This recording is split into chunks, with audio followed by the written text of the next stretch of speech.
mole le tatu e kalesia se isuane tatu tuspaia salamo se lau luas fumarvan. Salamo se lau luas fumarvan. Salamo leo la faitawina e ta pena inai o tatu loto. E maise nganga ina ia tatu faia le nei tapu inga i le whamaoni ma le tūtasi atu o tau loto i le tua. A se avano le leidea e swafa manu malo o le tātu ori o Iesu Keriso ia o te whatalofa atu le pa ia ma le mamalu o le tātu tapu inga le nei tai au o lupe sa vao se se a leo o fui fatas i le nei tai au fou le matango fio le tua ina ua tātou toe wheiloa i lalo ifo o lona malu pa ia i le anga le leima le alofo le tua. Sa o tau tāpuai ma tui atu le muri panga. Sa mātou te talo mai foe i si o tātou atunu o Samoa a mātou usfono. A leo o tātou wheiloa i le manuia ua tali mai le tua i la o tau tāpua inga.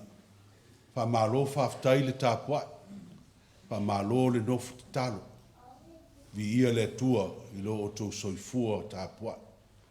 Whaftai fo i le nei tai au wala whai mai le tātou e kālesia whanunga le lei. Ma ua tātou whaavanoa ina le nei teimi pānganoa. Tātou te sula ina le alofa ma le anga le lei o le tua i le nei tai au. Sila silane le salamo e se lau, luas fumane valu, o la tātou whaitauina whaatasi le salamo e se lau, luas fumane valu. Salamo e luas fumane valu, na tātou whaitauina whaatasi. Whaitau, amuia i lātou uma e mātau le li, e sa vali i o nāna. A wā e te ai mea ngā lue ai o lima, e ia te oe le manuia, e ia te oe fo'i le lei. E vea lau a wā pe o le vine fua tele mai tonu o lau fale. O lau whanau e pe o tamai o live vangai lau ai. Whauta e whapea o na manuia o le tangata e matau i le li. Whamanuia mai le li i a te oe mai siona. O na iloa atu lea le manuia o Yerusalema i aso umo o lau o langa. E te iloa atu fo i le whanau a lau whanau. E ia Israelu le manuia. Na tātou tāpua i le tua.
Mātou tutu i o luma le ali e o le paia.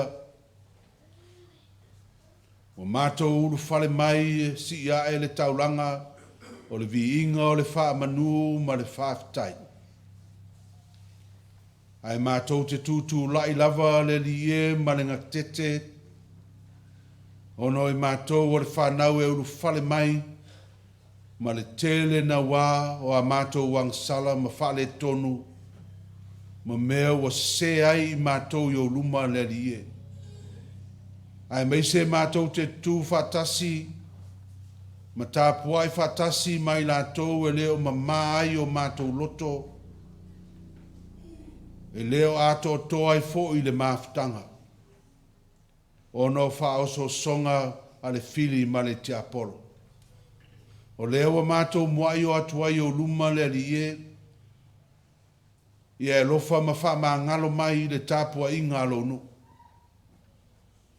Le toto Yesu ke riso lo mātou wali i whaola. Sausa wina ai lo mātou tangata atoa i le tino. O le mawhau ai maise o mātou loto. Ina ia mawhai o na wha mangalo ina i mātou. Ma wha ma ina i mātou mō la ua fio i le nei tai au. Na awa no ai leo mātou loto ua mama. E a fio tu mawai lo lava nganga pa ia. E tautolua ina i mātou ma saveu ina lo mātou whatua tua. Mātou te whai ai le nei tāpua inga i le moni ma le whamaon. Ma i watu mea uma i lo vi inga e whavavau. I lo lava suafa Yesu a mātou te talo tuai nei. Amene. O le vi inga o le tua ivas fu matasi. Iwa su tasi le vi inga o le tua o le a tātou pese ai.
Feituaʻiina o le tusipaia o le tusifilifilia mai le feagaiga tuai mo mai le salamo se lau luas fuma le fitu tatou te faitau le faiupu e tolu e faagata mai le lima.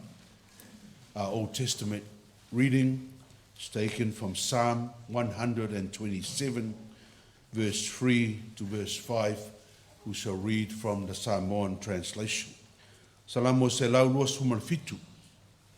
Whai upu tolu e whaangata mai le 5. O le a tātou whaitauina whatasi. Ia whai upu nei e tolu. O a whionga pa ia al tātou wali. Whaitau. Whauta. O le whanau. O le tofi lea mai le li. O e wo whanau mai. O le taui lea mai a te ia. Pei o whana whana i le 5 o le toa. Whapea lava atali i o tau le lea. A muia le tangata ua tumu ai lana utu. Le mama i lātou, pe a lātou tautala whai toa mai e te mai. Mai le whengainga fōu. E vangalia na wha mawina e luka o lona mata upu e sifuru ma le valu. Tātou te toe whai tau le whai upu e sifuru ma le 5 e wha angata mai le sifuru ma le fitu. Our New Testament reading, St. Luke's Gospel of Luke, chapter 18, we shall read from verse 15 to verse 17, again from the Samoan translation. Luka lona mata upu e sifuru ma le valu, tātou te toe whai tau le whai upu e sifuru ma le 5, wha ngata mai le sifuru ma le fitu. Le a whapea foi o na tātou whaitauina whatasi. Whaitau, wa lātou au mai tama mea ia te ia. Na ia pa iane o ia te i lātou. Wa i loa ele au soo, na lātou vau lea ia te i lātou. Au Iesu, vala watu o ia te i lātou, o whape atu. Nātu mai o tamaiti o mai ia te ai auwa tau te vavao ia te i lātou. A wae whapeo i lātou nei o le malo le tua. I moni o te whai atu ia te oto. Ai se le talia le malo le tua e peo se tamaititi. E le sao lava ia. Whamanuia le tua i le tātou whaitau ma whaalongolongo ia nā whionga pa ia. Ia tu mau ia te ia lo na lava vinga. Nei masa uma se io le whaavau lava. Amene. O le sauninga o le papatisonga o te wala watu i whanau o la papatisoina le nei tae au i mātua whaamole mole mai na ia tātou whanau lumanei a wāra lātou papatisonga. Lau sunga tole vai ma whalitua ia whaalua.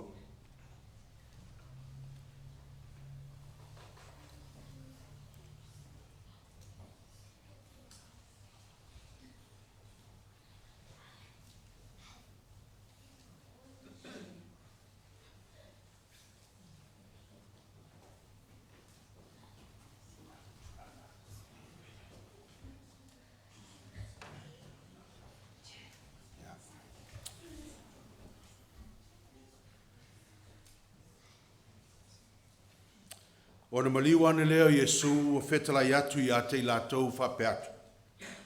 O tuina mai a teau le pule malava le langi ma le lalolangi. O le nei o tau atu e whainu malava masoo. Papatiso atu i ate i lātou i swafo le tamā ma le atari ma le anganga pa ia.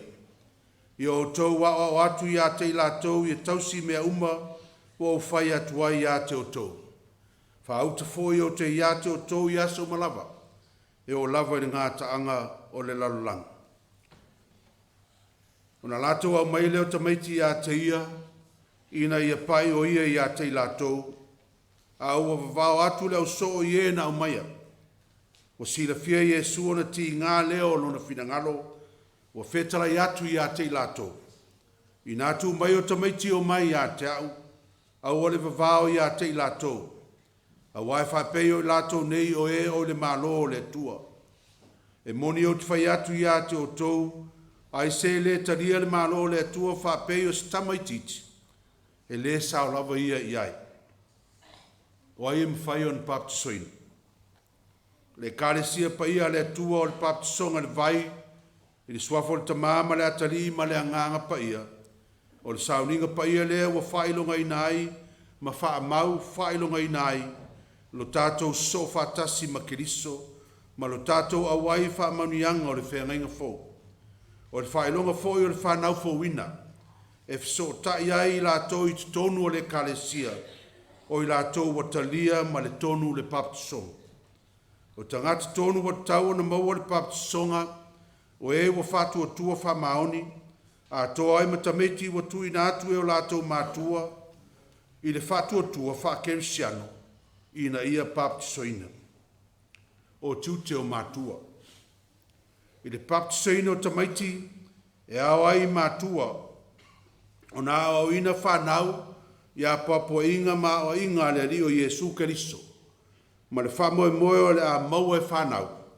O no le ngā luenga le a nganga pa ia, o le a ngā ma le manuia, ua whatauina, e tuina mai I le baptisonga. Ai ai foi tuto le kalesia. Tuto le kalesia e wha mawhaina.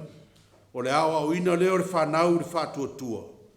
Ma leo langa wha kerisiano. O le melea mātua e tau o na ofisilia tuai ia te olua. To le vae ma whaalua. Po o olua fola atu ea. O no le fisoa swani o le atua. O le ao olua tausia ma o ina nei whanau. E a vea ma kerisiano e tusa ma whatonunga. Ma apoapoa inga le li o Yesu Keriso. Te rua tali mai. Ma te tau tino atu o le a maa whaia lava. Whapea foi o na ofisili atu I le tatu e kalesia. O o tau fola atu ea. O no le fisoa swani o le atua. O le a o tau tatalo mo nei whanau. Ma o la tau mātua. O le a o tau ave foi lo o tau tute. O le a o atu ma fisoa swani atu I nei whanau. Ina ia tutupu ai la tau e whai ma kerisiano. Ma tangata o le kalesia. Tali mai le kalesia ma tau tau tino atu. O le a mātou whaia lau.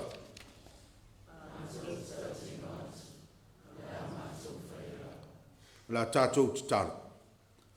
Le tua manai. Na fio mailo walo pele li lalulangi. Ina ia whaalo ina I mātou. Na ia whātono ina mai fo ina ia baptiso ina no uma. Swafo le tamā ma le alo ma le anganga pa ia. O mātou te talo. Ina ia tusai ma lo fina ngano. Ia foa I atu lo walofa tu noa I nei whanau o le a baptiso ina. Ina ia au fia ma tu mau I lato. Ina maafutanga o le au fatua tua. E ala ia Yesu Keriso. Amen. Tu la I le whapopotong.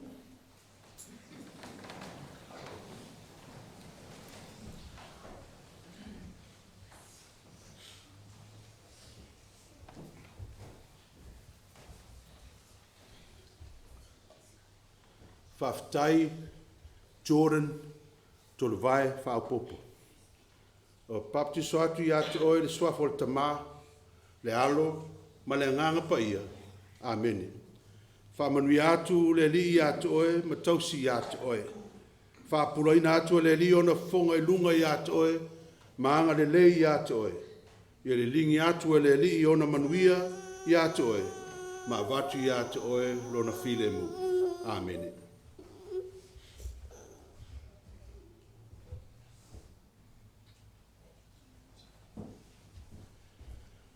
To might tell you Helen.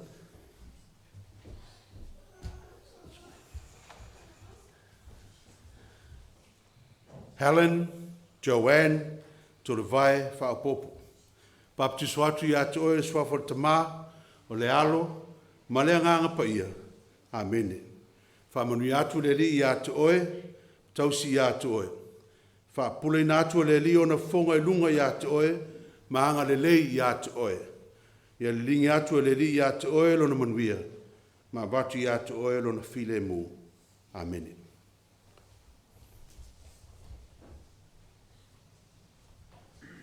O whamanuia.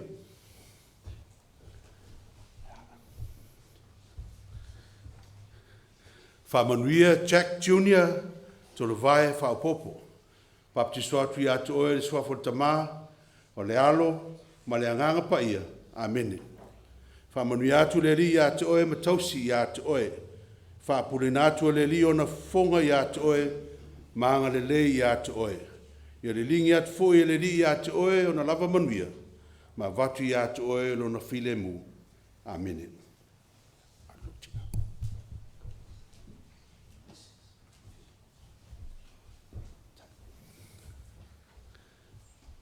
blessing tolo vai whaupopo. Baptiso atu i atu oe swafo le tamā, le alo, ma le anganga pa ia. Amen. Whamanuia le li i atu oe, ma tausi i atu oe. Whapule na atu le li o na fonga e lunga i atu oe, maanga le le i atu oe. I le linga atu fo i le li i atu oe o na manuia, ma vatu i atu oe lo na lava file mu. Amen.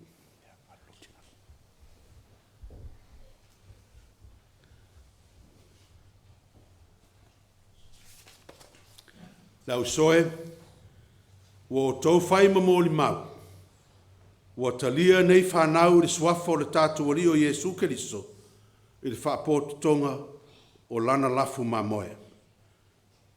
Ia iate o tau le li, ina ia whaatau nuina la naupu, ai se talia sta mai titi whape nei lo ingoa, ua talia e ia o alale i lalo le whaapoto tonga.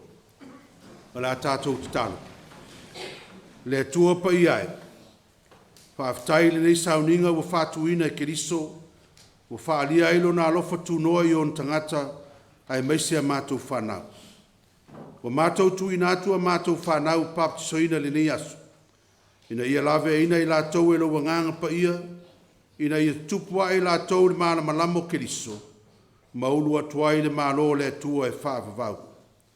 Ia manuia mātua manuia ainga o nei whanau, ai maise lau e kālesia.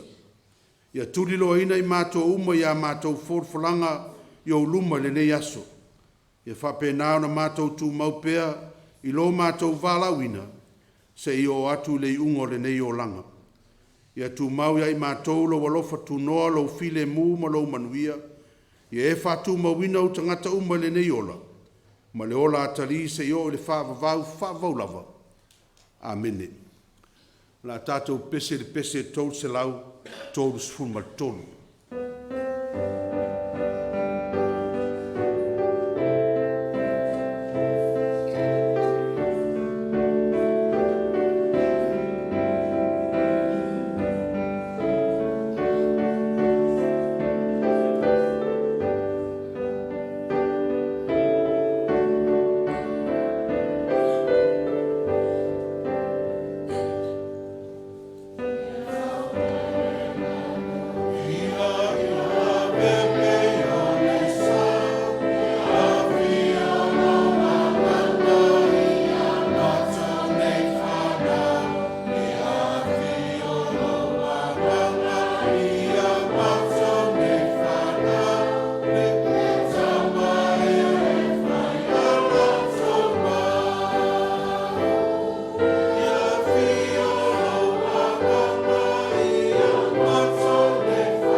tai le aunga sama, pai aunga sama o tātou pese, pakisonga, talo le whaafitai, ma tu ina atu nisi o tātou manao I le atua, tātou wifo ma talo.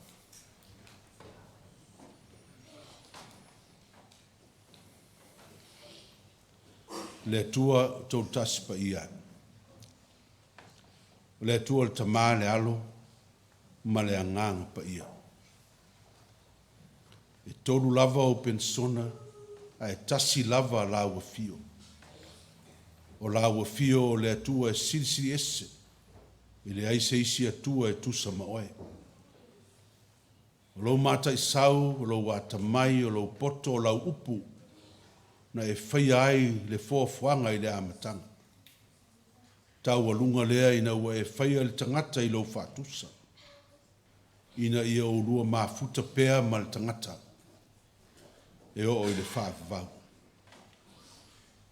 Ai pangā lea wa ngasala le tangata le li e walu ese malawa fio. Ai le I umai lava lo tuli lo ina o le tangata ngasala. E toe whaafo I atu le mafutanga. E ala ia Yesu Keriso, lo lava lo pele totas, o lona lava toto, na whaamalingina, na maa ngalo ai le tangata, ma mau ai le avanoa, e mafuta malawa fio e whaavavang. Le avanoa lea ua whaapo ngai ai le rie, lo mātou loto whaafitai ma le loto fia I le neitaiao, e uru fale mai tutonu o lo malu pa ia. Sulaina le alofa, na e alofa mai ai a te mātou le tangata angsala. Ma o lo e alofa I pea I a te mātou I le aso ma le aso, e te leo tu lafo ina ai I mātou. Le ua mātou mawai le malosi, whafauina le nei fo I aso fou, ua e whaupopo I aso le mātou wola. Mātou te poto, ma sulaina ma vi ia la ua fio, ma lou lava suafa, se ia o le whaavavang. A wai le nawa I aso wa alua tu sa mātou nofo vala ai, ma lau e kalesia, o nofo ntanga le kalesia I Samoa. A lewa mātou wheiloa I manu le neitai au fo, na ngona lava le fia ma le ori. E ui lava e le I, o mai nisi o usufono le nei e kalesia o lo whaimalanga mai le nei asu. Ai mātou te taritonu e te leo tu lafo ina I mātou uma, I lau tau singa anga le lei. Lea ua mafu ai o na mātou toe wheilo ai le fia ma le ori le nei tu asu. Whaafetai lau tau singa I le kalesia o mātou nofo vala. Manuia o latou wha moenga le lei uma ma le latou wha muri. Ai meise o le latou te talo whai pea, ua whape nā o na manuia ai o mātou whaiva matiute o I mātou sa to e sea. Ma toe ta liu mai o mātou lau whanua a inga me kalesia I ai le nei asu. I le anga le lei ma le alofo lau fio. Whaaftai lo latou soifua ngalue, a o mātou to e sea ai. Mea uma wa lātou whaia, wha mau popo ai le tāpua inga, ai maise le tui whafo le kalesia, wha whetai le li ie, I o tangata, I o lātou whaiva matute, ai maise se lātou au nang. Wha whetai fo I le li ie, e ui lava na iai le malanga le maliu ma le oti, tonu o nai o mātou a inga mai kalesia, a lo ma fola lau tele pea o ao anga le lei. E wha mawhana, ma wha tumawina pea le ola I a te mato, o lau whanau whatuatua I le nei tu aso. Mātou whaafitai lau tau singa anga le lei. I lau sosia ma lau ta mau ainga sa mai. Le eise mea o onge ai I mātou, a walo e whaasoa mai e tusai ma lo mātou mana. Ma mea au ngā ma mawai e mātou le manuia ma le soifua ma lolo ina le. Te leo tu lafo ina I mātou. O lo e wha maoni le rie I lau tautonga. E te ia te I mātou I aso malava. o le mātou o langa e whaamanuia, ma whapena na e mai a te mātou le mautino, e manuia mea mātou te whaia I lo whātasi mai. Whaafitai o lo manuia lau e kālesia, na I tangata mātutua o pula la ngoto le soifua. O nisi ua mātou whaitapua inga le nita e au whaafitai a tō tele, lo tapua I mai maota malawa I lunga o penga te whailang. Ai whaafitai le lato ngā luenga whaiwhai pea. Tu I le muli panga ma te talo mo le manuia o a inga ma le kālesia ma wha moe moenga.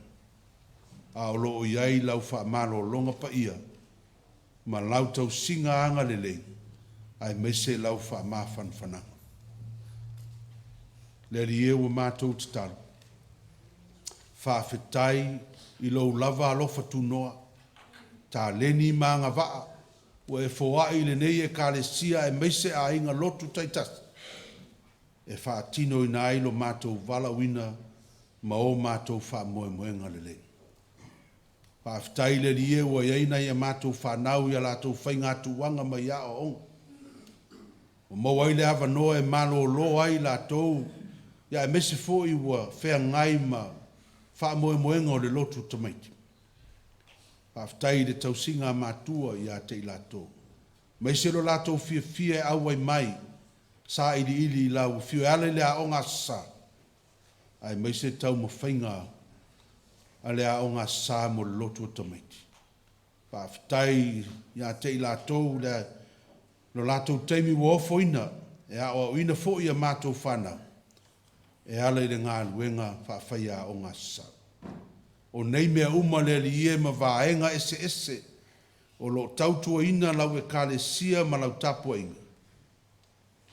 Mita whai e ai o mātou loto o no lo loto loto I ai ma lau fio e whaafavau. Whaafetai le li e I lo walofanga le lei lo mātou vala uina I so se mea. Le whaonga ina o le soifua ma le ola o hou tangata lotu, o hou tangata whātua tua, whe au mga luenga o lo ngā lulu e ai, ia e meise fo I tute matofi, tonu o le kālesia ma vaenga SS. Whaafetai o na ua fionga pa ia, lo mātou whaitau pe I ai e whai mata I ala, o malama lama ai lo mātou savalinga, teimi pōngi sā o lo mātou wōlanga. Le mana o lo wanganga pa ia e tauto o lo ina I mātou teimi o whaoso songa, ma le whaafetai siri. O no Jesu ke riso lo mātou o li whaola. Lona soifua na ofo ina mai, na maliu mato e tū manu malo, ina ia maa ngalo le tangata angsama.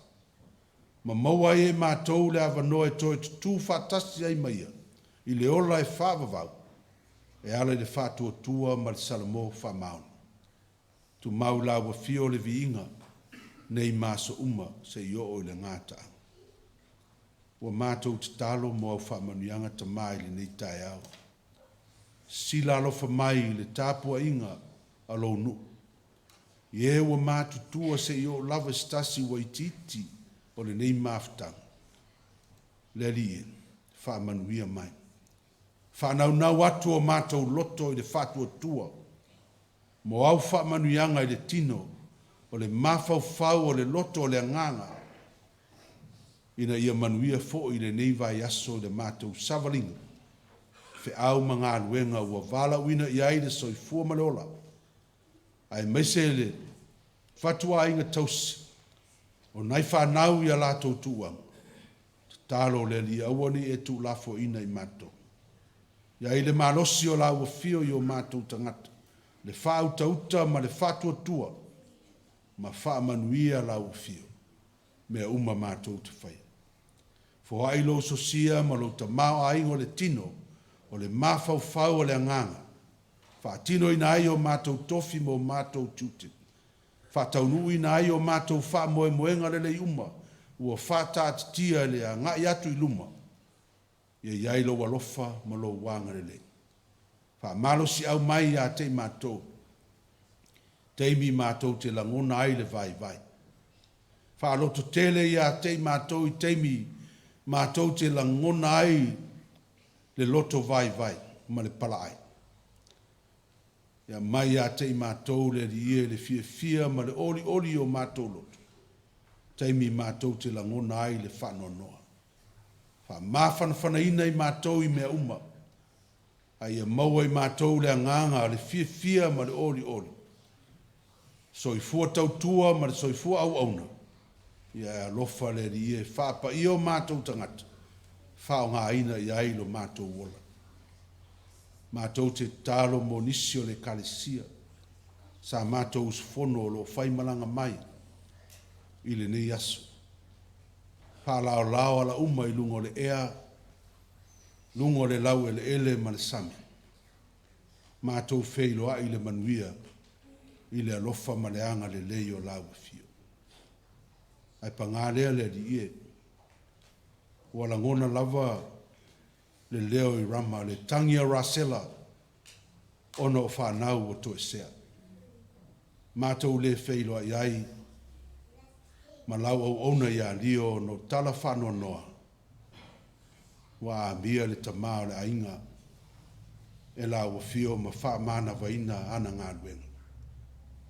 Mātou te talo mo lio ma Pamela, pua mai masau ma le ainga, ai maise ainga o lio, tonu o New Zealand nei ma le kalesia, o ona ainga I Samoa, ia wha mawhanawhana ina I lato. E le whaingo fie le li e, tala whafo se, ai maise I lato sa pele I mawhtanga. E uina mātou vala. Ai ia pa I atu le mawhanawhana o la ua fio e ale le mātou te tala. Ma whape naona e wha lotu tere I lau sunga. La ua fio I le sunga le au. Ia lio ma le ainga. I le nei lava I tu aso. Le rielo mātou atua. Ia whape naona pa I fo I lau mawhanawhana. I ainga umo e whanua noa le nei aso. Ono le malanga le maliu ma le oti. Ia I lau wha malolonga ia I latou o lo maua I mai o le tino. O lo saili tonga fiti pea ma aua I atu I tonga fitinga I le vai aso ma le vai aso. A wale soifua malolo ina le le. Ia manuia o mātou ainga. Manuia mātou whanau le nei vai aso. Ai meise le wha moe o le ao ngasa. Ai meise le lotu o tamaiti le vai aso fo. Lotoi la ua fio I tāpenanga uma. A whanau ma whai a o ngasa. Ina ia manuia lo mātou wha moe le nā vai aso. Le li e mātou te tāna. A wane tu la fo ina I mātou. A mātou iai ia mātou tāpenanga. Wha loto tele ia mātou whanau. Manuia I lātou ma le lātou whai ngā tuwanga. Ia o ngā fo I le nei whai ngā tuwanga. E toi whafo wina ai le soifua a o wina ma waile manosi so soani a inga au mga luenga masani. So soani ai le lie ia ma toi whatupu tele ina ai le whatuatua ma le whamoe toi fo I ai I a o. Le lie ua mātou talo le ni aso I lau tala le lei. Whata whaita ulanga I fia o lau upu o la folofolo ina I alu watu ma le mana. Pape nao na o ina ai mātou malo mātou wha moe le anga I le lumana. O a mātou te talo ia, o ofo inatu. Ai tele na wā nisi o te talo lo I mātou loto, o le mwhai o na wha leo inatu. Ia whaia I ai lo lava finangalo. Mātou vala watu nei mea uma le suafo Jesu Keriso, o le na o mai le talo. Lo mātou tamae o le langi, ia pa ia lo suafo. Ia o mai lo malo. Ia whaia lo finangalo I lalangi e peo ni whaia langi. Ia e fo ai mai ia te mātou le aso nei a mātou mea ai tau manaso. E whamangalo ia te mātou ia mātou o sa. Peo I mātou fōi o na mātou whamangalo I nātou. Ia wanga le anga mai ia te mātou. Au fōi e Taitaiina I mātou whaasosonga. A ia e la vea ia I mātou ai leanga. Awa e ou le malo man man. A toa mani vi inga e whavaula. Amen. Na tātou pese lua se lau lima suma lua. Lua se lau lima suma lua le pese o la tātou pese ai.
Swafa mamalu o le atua o le tamā le alo, ma le anganga pa ia.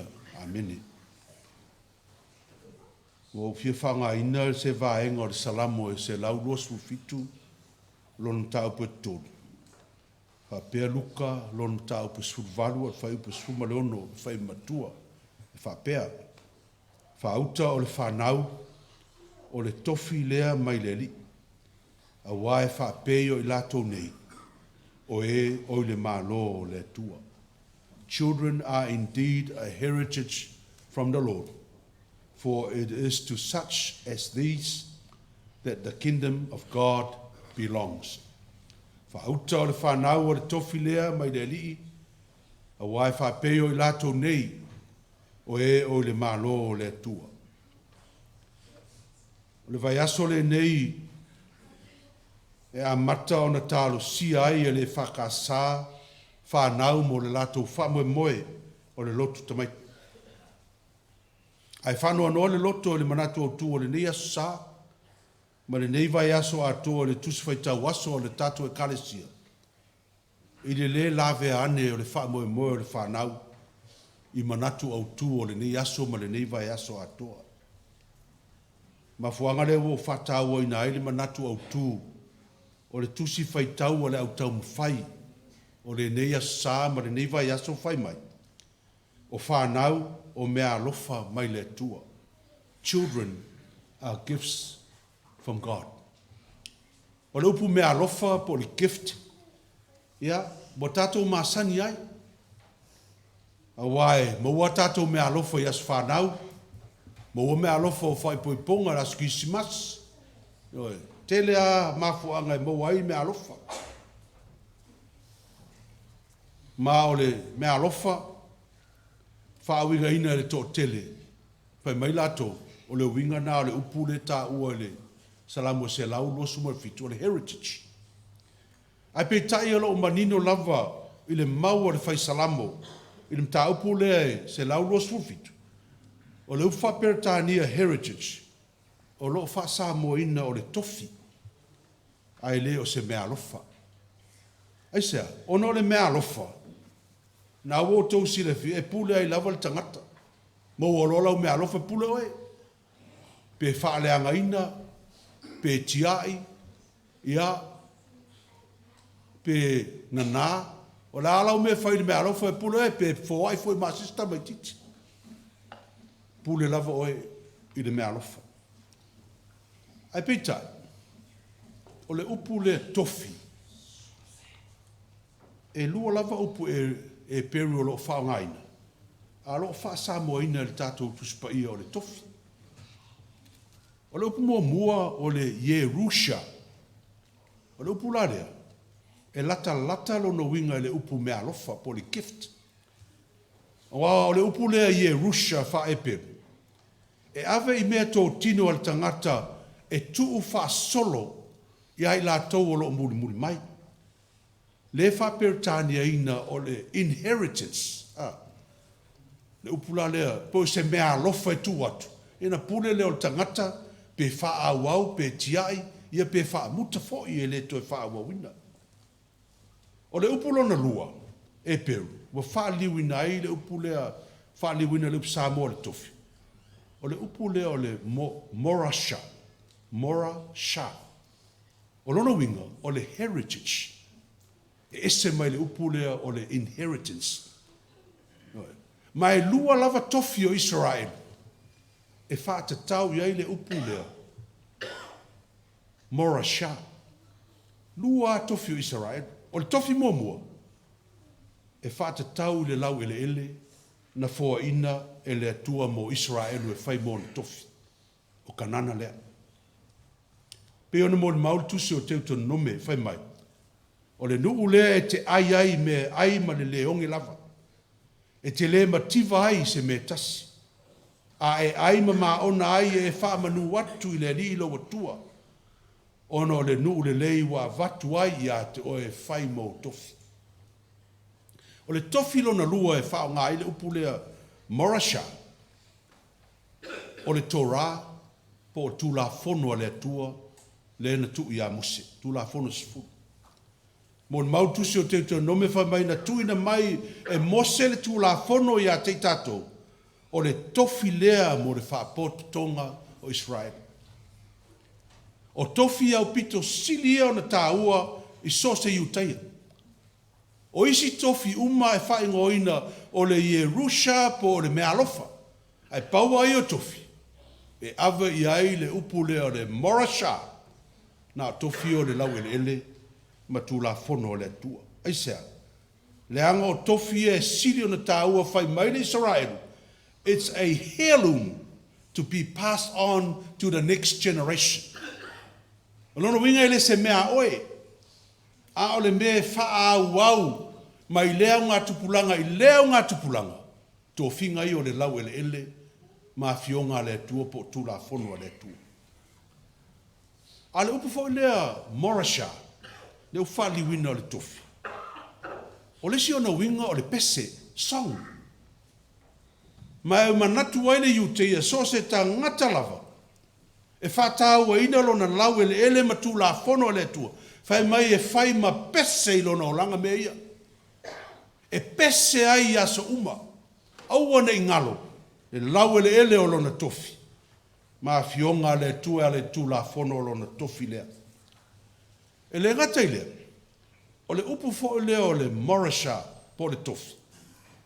O le upu le ave i le mana mea o sa uni e whai poipo. Le wha peritani e ino le fiancé. Aisea, le ango le upu e wha matala ina ai le alofa ua wha alia. Ma le tau tinonga wha mauni se whai ngau. Le tofi. No winga aoloa na wha mau ni tangata stolua o na wha pele o lo tofi lea. Le foi tātou te whaia pēa o maia tātou whanau ya, o le tofi lea o lau tama. Fiancé. Morasha. Mai e vaaile Israel. I le lau ele ele, ai meise tū la fono le tua. O se pāanga whai poiponga le vāle Israelu, ma tofi ia.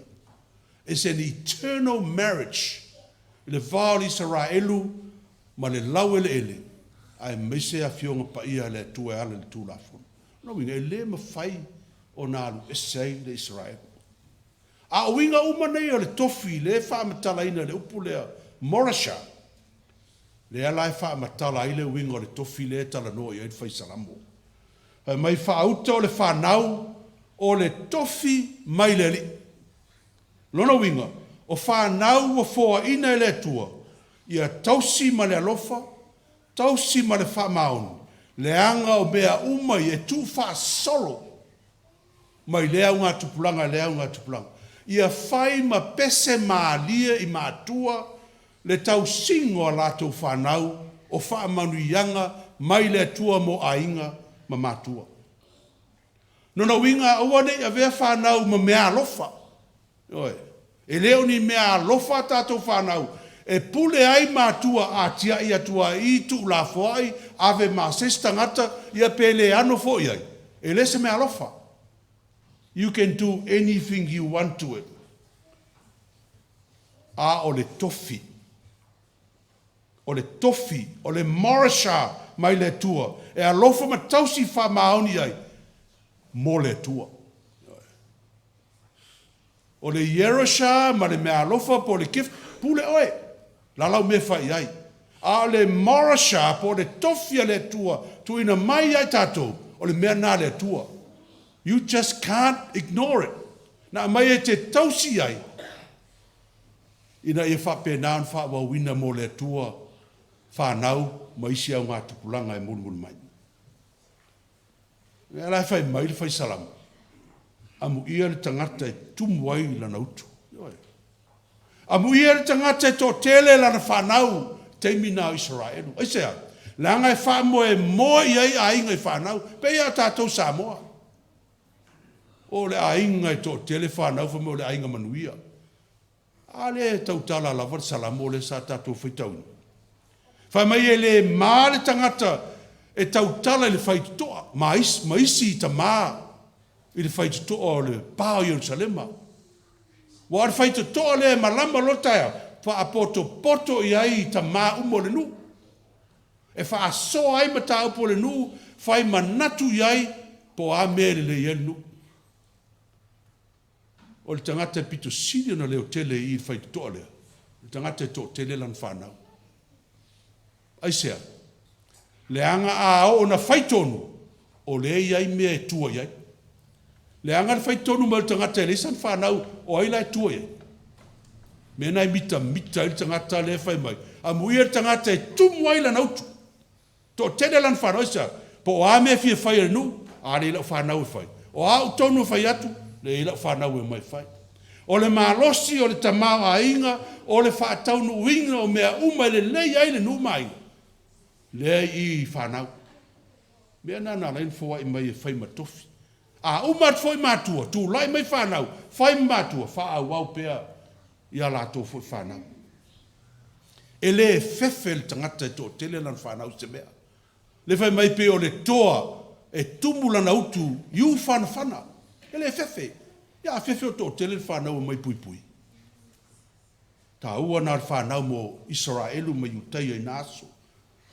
E le whaingatā na whaise whai unga whaingatā.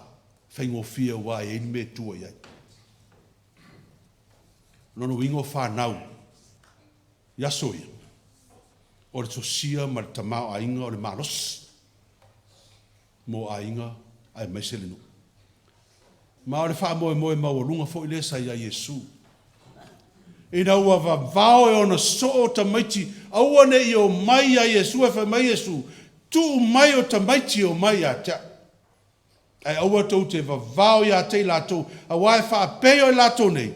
O e o le malo o le tua.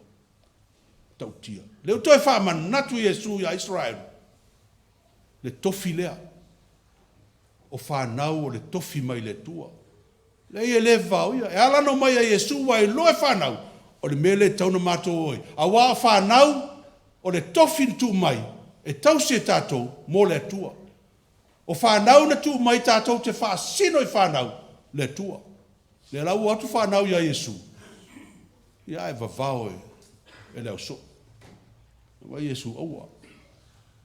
Le ango i lātou i e whaatusa ia i e whai mo lātou le malo le tua. Io e le tātou ai ngā lotu. Ai me se mātu o lo au ai mai le tātou tāpua inga i le nei tae au me se lunga o penga te whailanga. O le whautuanga le tala le lei le nei tae whauta. O le whanau o le tofi lea mai le li. Rono winga. E leo ni mea alofa tātou whanau. E whālawa na ia o ngā tāua o te whia whaasoatu. O lo o awhi tonu o le whaitau le nei. O whanau o le tofi mai le li. Mua. A whai o whanau o le tofi mai le tua. I tō angai tātou mātua e o whanau e tusa mō nala. Teach your children the right path. O le mau o le poto le tusi o whata o to whai mai. A o ia le tama ma le teine. Tusa mō nala. A o ina matua lava o ia. E le te e se ai. O le ale ala. O le matau le tua o le amatanga o le poto. O le poto o le tua e manui ai o langa o tātou whanau. O le mau le whai salamu o le salamu o salamu su valu le na tātou whaitauina le amatanga. Whai mai. O lau whanau e pei o tamai o olive. E vangavangai lau lau ai. Whauta e whaapeo na manui o le tangata e matau i le li. Lua, a whai o whanau o tofi mai le tua. Ia mantua e mātua, o tama manu e whangai funga o la au. O tama tangata e whangai upu matala. Please, parents, remember, the offspring of birds are fed with seeds, but human offsprings are fed with words. O a upu e whangai na ia tātou whanau. A fionga pa ia le tua. Po tu la fono le tua pe o upu le ala u taina. O upu e fa mala mala maina alo a tātou whanau. O e mata tau le tua ma tausi an tu la fono. Ma o le maua le poto le tusi o whata o to whai mai la whana ue. Wha longo mai e le a o atu alo ta maa a wa foi tu la fo ina le upu alo tina. A wai whaia mea ma pale mata ngo fie lo ulu. Ma mea soa i lo ua. Mata ngō whio whanau e maua i etu i nā onga. O lona tolu a onga, a whai o whanau o tofi mai le tua. Ia malu o tātou whanau le alofa. Shade our children with love. E leto e tau whamata ina le tele o meo lo tupu. Abuse. Na ia tātou whanau. E leto e tau whamu o tau sila fia. Le alofa le tala noa ia e whai moa tātou whanau. Le alofa le na alofa mai le tua ia tātou. Le alofa le na fola Yesu e manao e vatu ia Yerusalema ai le imana nao a Yerusalema. Le whai mai Yesu le tusia ma te iu whai mai. Yerusalemai. Ua tele lava o manao e wha poto i lau whanau e pe o le moa no ofo tai I lana toloa i lalo na pau. Ai le mawhai o tō. Whina ngalo leo ke riso. Pa poto a tātou whanau. Ia malu. Mai whaoso songa. Mai ti ngā lalolangi. Mai mea le anga o le lalolangi.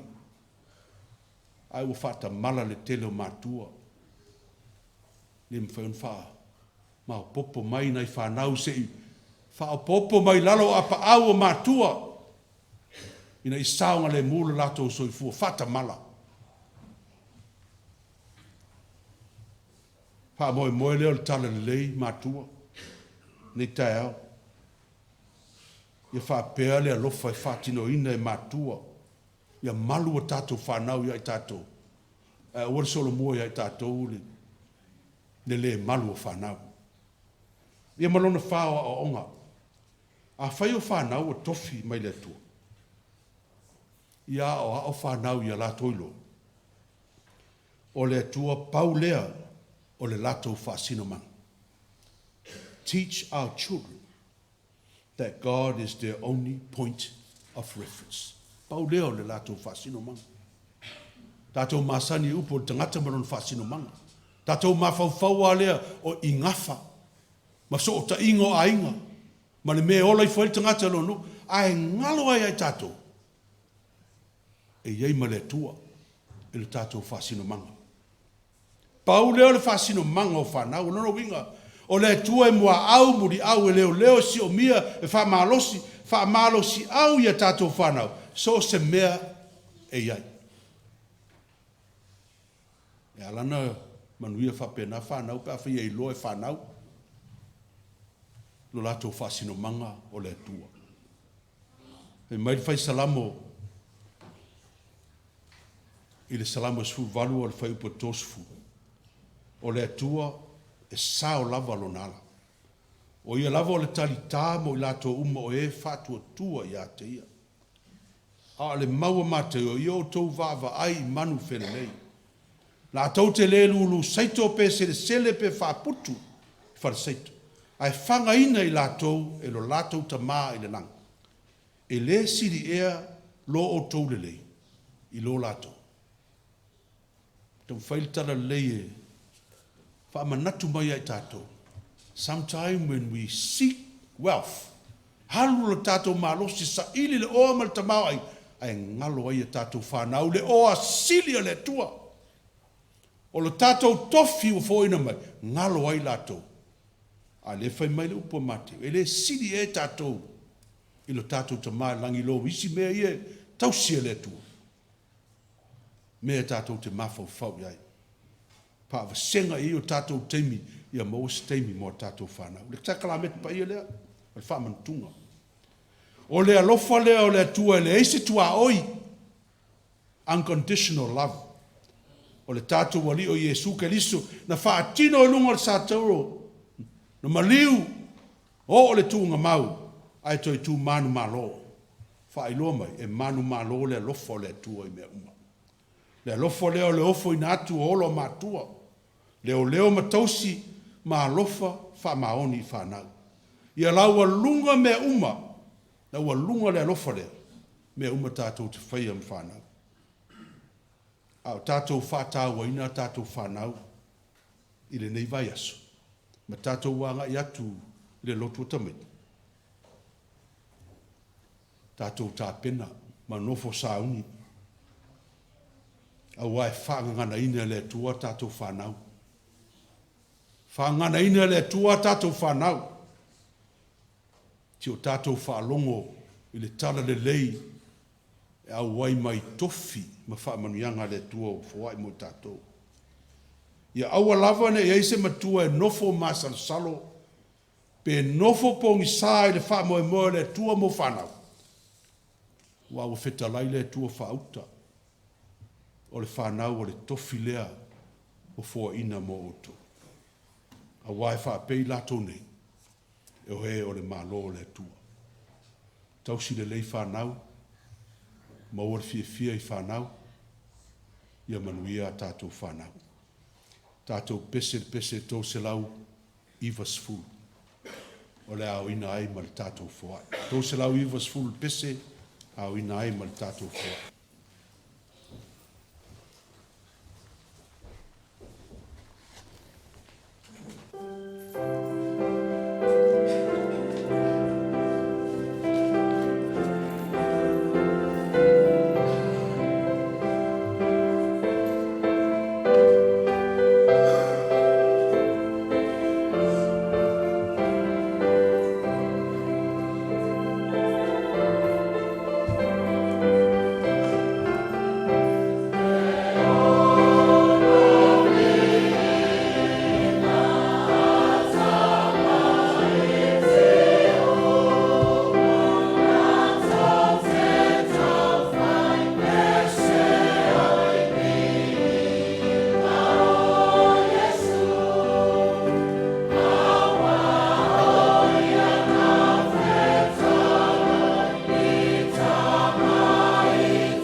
le lia Iesu Keriso.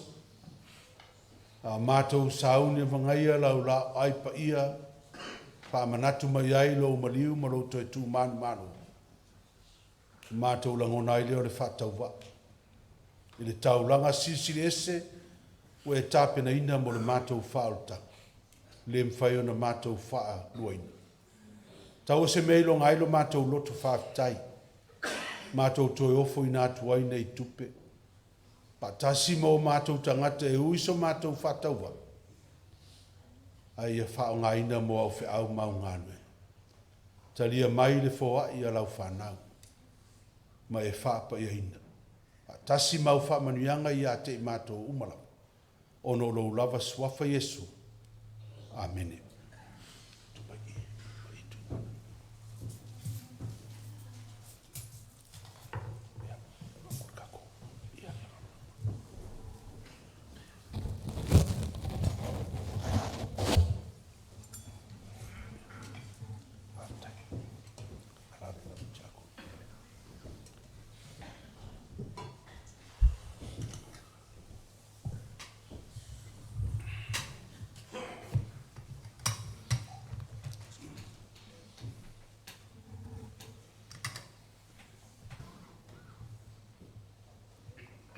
O le tali suanga o le whamantunga. O usu pe le ono le li. Whaalata lata mai le lau ai pa ia. Ma whaafonga i a fionga pa ia. Ma fionga alofa le tātou li o Jesu Keriso. Pau nei o le areto le ola. O le sau ia te au e le la aina lava ia. O le whātua tua fo ia te au e le toi fia inu lava o ia. O ia fo ia sau ia te au. O te le turia lava o ia i whafo. A mi e fia aim fia inu lea mi o tonu, a wae maa ona i lato. I am the bread of life. Whoever comes to me will never be hungry. Whoever believes in me will never be thirsty. And anyone who comes to me I will never cast out. Blessed are those who hunger and thirst for righteousness, for they will be filled. E ia te o tau le file mu o le tua, and may the peace of God be with you all. O le tātou te tātou. Ua matua ono mea lava matau o na mātou tuina atu le whaafitai i la wafio. Le tua sinsi ese whaavavau. Le nwhaia le tangata i lau lava whaatusa, ma ue alofa muti vale mea umana e whaia. A le mea sinsiri wala e o na mātou vi atu i la wafio, o toi tu mai mana malo o le mātou wali o Jesu Keriso na ie woti. O le wofo ina atu e whai matau langa mo i mātou, ma wawe se ina i ang sala uma lalolangi, o whao matia fo i le malosi o le oti ilo na lava maliu, ma o fo ina mai e ia le o le fo ilo na toi tu manu malo. O mātou o le atu i lawa fio le tama, ma le loto mawalalo. Ia tu sai malo fina ngalo, ina ia mātou langona mautinoa lo whaatasi mai ma lo walofa tunoa. Ia e au ina ifo lo wanganga pa ia ilunga ia i mātou. Ma lunga au mea lofo le areto ma le waina. Na ia mātou au wai whaatasi le tino ma le toto le mātou wali. Au mātou ai ma whainu whaatasi. Ia vea lo mātou mafuta whaatasi ia Keriso. Ma ala mātou te tupua e ai. Ma le alofa ma le lotonga tasi ia te ia. O leo wa vea mao, ma ua tau ana vi ia, whaatasi malawa fio le tama. Ma le anganga pa ia, nei o le whaavavau lava. Amene.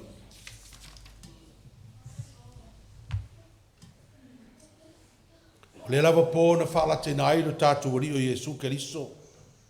Na i tango ai le areto o ia whaafitai, pe o na umo na tātou whaafitai ai nei.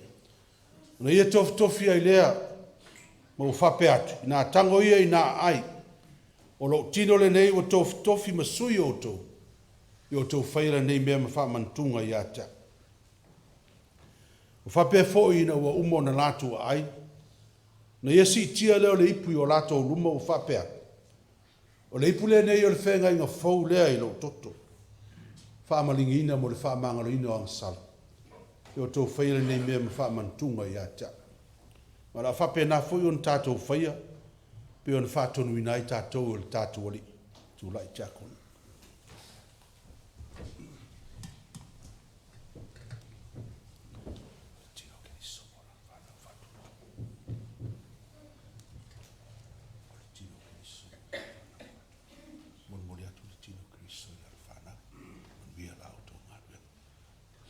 A maua le a reto ta ofisi o tātou talia whatas.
Take and eat. This is the body of Christ, broken for you. Do this in remembrance of him. Ina tango ye na ai o le tino le nei o Keriso o tof tofi moto. Me o to whaia nei mea mwhamantunga i ate tau mawha ia.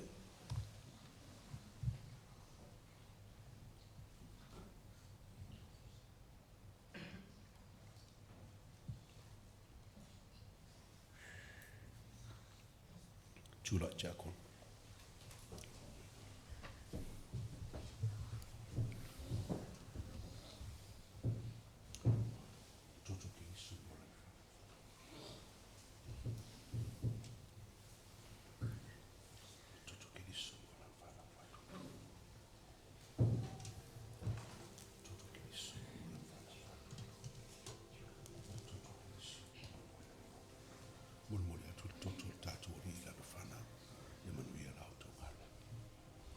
A mawale waina tā whisi o tātou talia whatas.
This cup is the new covenant in the blood of our Lord Jesus Christ, shed for the forgiveness of sin.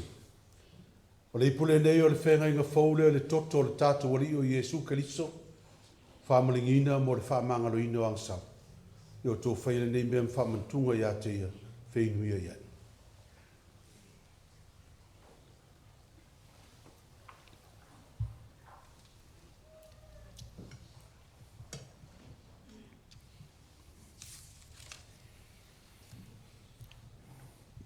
Tātou talapea ma lotu whaftai. Le tamalo whai. Mātou vim whaftai atu i ate oe. Tu samalo fōa i mai i ate i mātou tangata angsala o le manuia siri. O le au mai a leo i mātou le maftanga malo walo pele o Iesu Keriso. O iana e tu atu e maliu mo i mātou. O ia foi, o loa e toi fōa i mai a te i mātou, nei whangaina i mātou le ola fō. O mātou ole atu, so swani mai. Nei ngalo ia i mātou nei mea alofa. A ia mātou tau aveina pēr, e tu sia le papa o mātou loto. Nei mwhaiona mātou tuputupuae i le whatua tua, fua mai ngā ruenga le lei. Ma ia mātou wola i lo vi inga e whaavavau. E ala ia Iesu Keriso lo mātou wali whaola. Amene. La tātou pese le pese tōsu ma lima le pese o la tātou pese ai tu la jako.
le nganga whawhataitele le tātou tāpua inga i le Lotu Aso, whamalo le tāpua i whamalo le no talo, vi ia le tua i lo tō soifua tāpua i le nei aso. Whamole mai mo nisi o folfolanga tāua mo le lotu o tamaiti, whamole ia pēr mai a le tātou talo whawhtai i lau whainga luenga sunga i te akono sa tautuina le whamantunga le nei tai au tātou wifo matalo. Ana manuia ma le file mu o la ua fio le atua le tama, le alofa siri ese, le mātu wali whaolo Iesu Keriso. Le maftanga whaiwhai pēr ma la ua fio a nganga pa ia, tu maumai pēr i o mātou lungo manei, ma lungo o lau whanau whatua tua i le lalolangi atoa, nei maso uma se i o i le whavau lavau.